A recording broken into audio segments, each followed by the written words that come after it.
Araw-araw ko na lang iniisip si Don Juan. Bakit kaya hindi pa siya nagbabalik? Mula araw hanggang gabi, siya'y aking nasa isipan. Walang araw na hindi ako nagdurusa para sa aking mahal na prinsipe.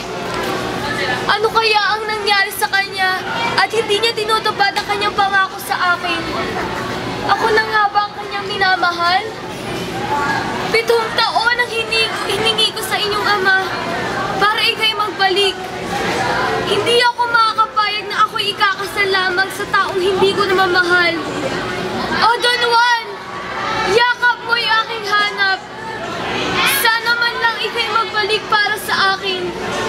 Ang lobo'y aking pinapunta para ika'y sagipin sa anumang pahamak at ika'y gamutin nito na kahit kaluluwa mo man lamang ay aking masilayan.